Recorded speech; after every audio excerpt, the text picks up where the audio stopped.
Ever wonder what inkblots and career quizzes have in common? Let's find out in today's episode.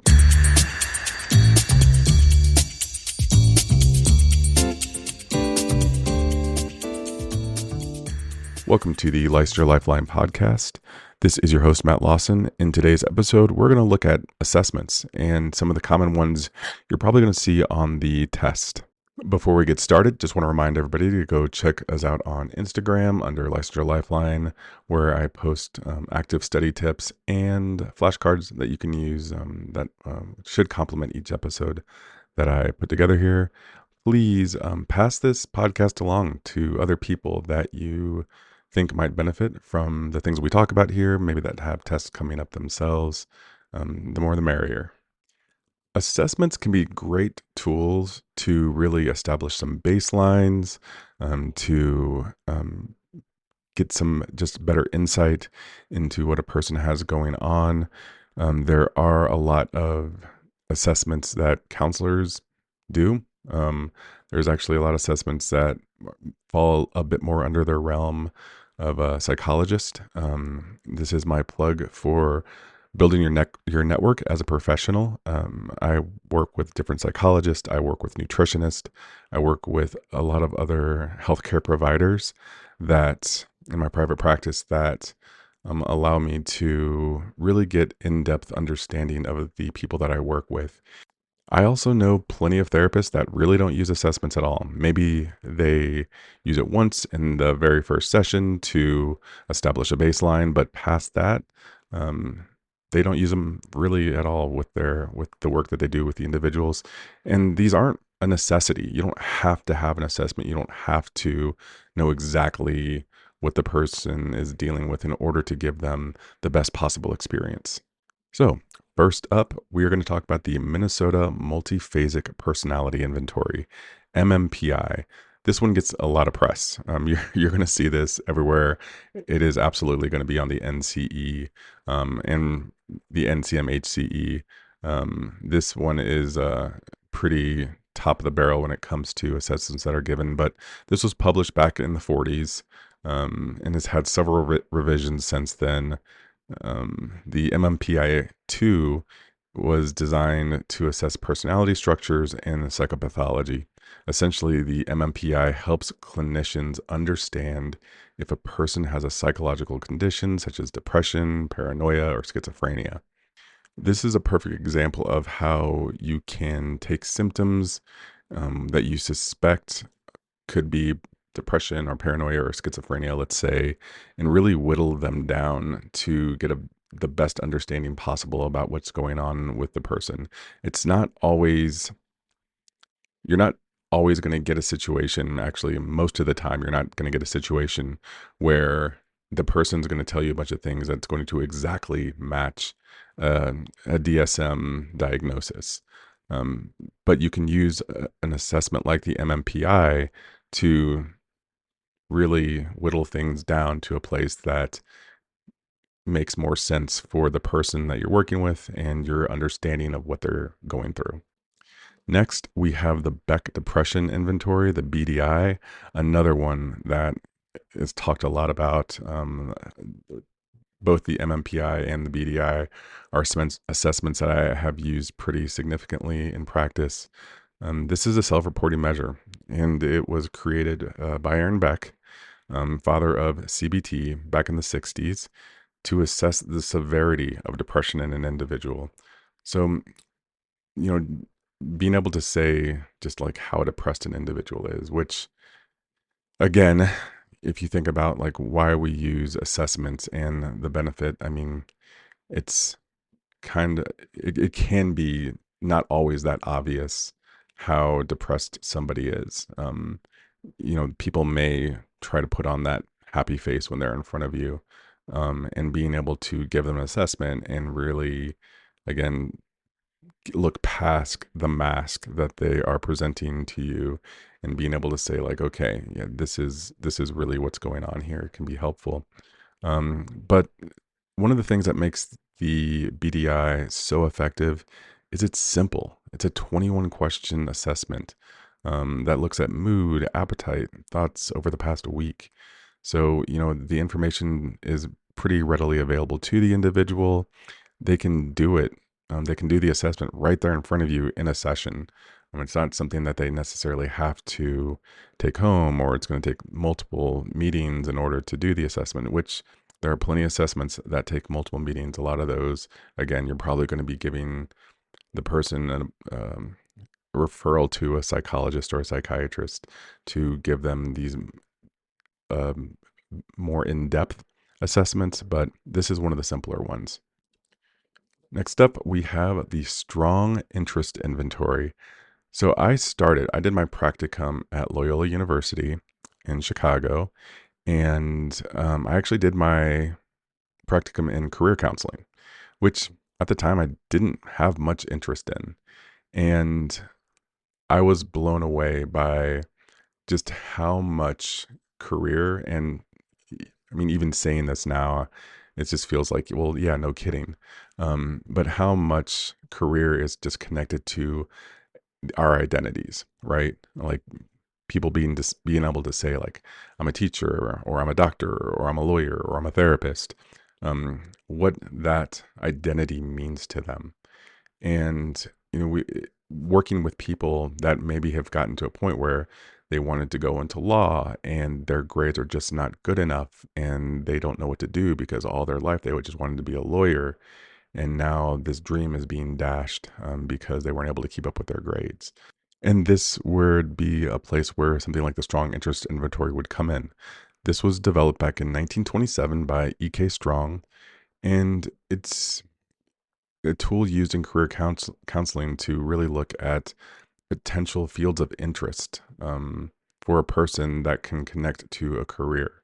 So it helps individuals who feel lost or unsure about their career path by aligning their preferences with specific jobs.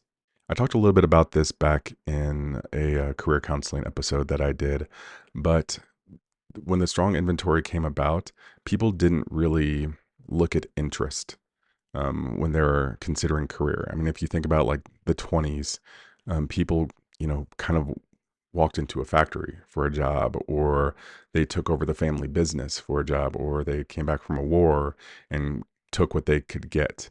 There really wasn't much of an emphasis before this time period on like, what are you actually interested in doing, or what are the interests that you have that could fit into a job. People just took work to keep a roof over their head and put food on the table. So this was something that, was pretty revolutionary. The idea of like, hey, what are you interested in? And being able to assess for that and then connect people to fields that gives them a little bit more clarity for their professional lives. All right. One of the more famous, I would say, especially in pop culture assessments, the Rorschach Inkblot Test. This is it's just a classic psychological test. If you've never seen the Inkblot test, which I'm sure you have, it is. It's a bunch of ink blots, and the person is asked to interpret.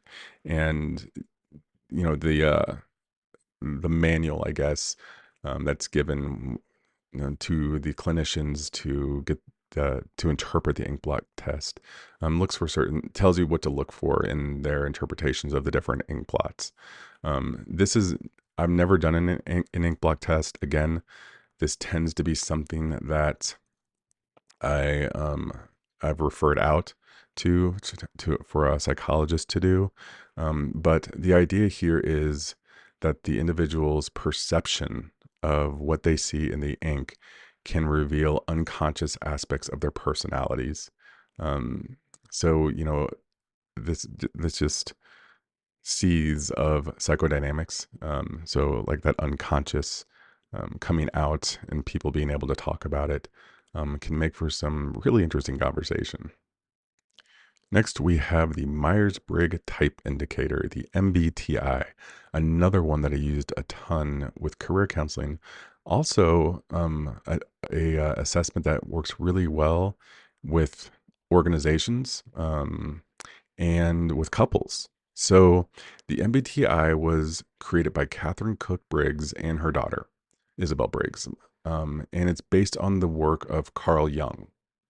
This assessment looks at personality by categorizing individuals into one of 16 personality types based on some different dichotomies.